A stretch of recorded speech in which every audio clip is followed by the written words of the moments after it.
Bonjour, je suis Philippe Massoubre et bienvenue sur le blog Utips Business. J'aimerais vous parler aujourd'hui de la notion d'investissement et la notion de financement. Et finalement, en posant une question simple, si j'ai de l'argent, est-ce que j'ai intérêt à autofinancer mes investissements ou à contrario, est-ce que j'ai intérêt à faire de la dette? Et ça, c'est une question récurrente parce que toutes les entreprises ont des besoins d'investissement. Certaines activités sont éminemment des activités d'investissement, je pense notamment aux activités immobilières, où là, par essence, il s'agit de lever des fonds pour financer des projets à long terme. Donc on parle de durées qui sont très importantes, puisqu'on peut parler de 15 à 20 ans. Mais dans d'autres entreprises, les entreprises industrielles, elles ont des cycles plus courts où les investissements peuvent être très importants. Je pense notamment aux industries mécaniques, par exemple, ou aux activités de transport qui nécessitent donc des investissements assez importants et qui doivent être amortis sur des durées courtes. Mais dans tous les cas, la question se pose, si l'entreprise a de la trésorerie, est-ce qu'elle a plutôt intérêt à investir sa trésorerie pour investir ou est-ce qu'elle a plutôt intérêt à lever des fonds?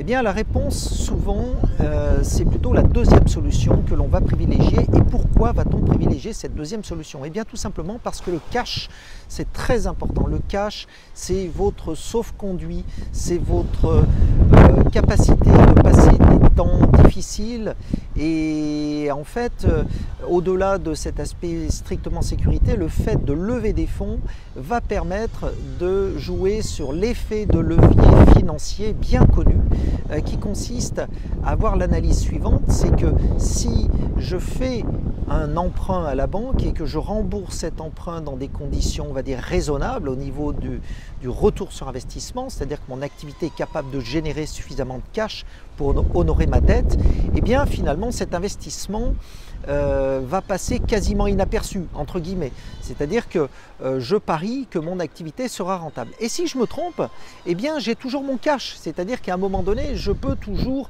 solder ma dette parce que je n'aurai pas englouti toute ma trésorerie dans des investissements. Et ce raisonnement-là doit prévaloir sur le strict côté financier parce que souvent les investisseurs ont tendance à considérer que le taux auquel ils empruntent, la dette qui est souscrite auprès de la banque, eh bien si ce taux est, on va dire, supérieur au taux de placement, eh bien sur le papier effectivement il y a un delta négatif en leur défaveur sur un plan strictement financier.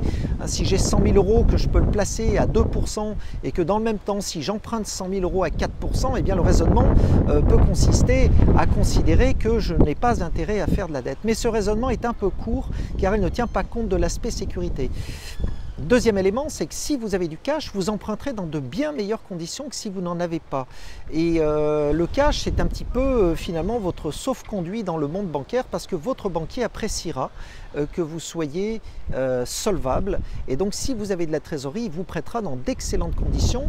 Au lieu, par exemple, de donner votre garantie, votre caution personnelle à la banque, eh bien, vous pourrez placer de la trésorerie en contrepartie de l'emprunt et donc éviter d'être caution personnelle en tant que dirigeant, puisque les cautions personnelles et les garanties que l'on donne à la banque sont souvent, on va dire, un frein important à l'investissement et sont un frein, on va dire, pour obtenir des emprunts, parce que le banquier, lui, a besoin de garanties. Donc, mon conseil et conseil d'investisseur, c'est même si vous avez de la trésorerie, essayez de lever de la dette au maximum pour jouer sur l'effet de levier et pour jouer sur le délai de retour sur investissement qui sera finalement l'accomplissement d'un cycle économique. Alors ce cycle économique, comme on le disait au début, peut être court, il peut être long, il peut être moyen terme, mais dans tous les cas, le même principe s'applique. Préservez votre trésorerie, évitez d'autofinancer vos investissements autant que peut se faire. Voilà, c'était Philippe Massoubre pour le blog Utips Business. Je vous dis à très bientôt. Au revoir.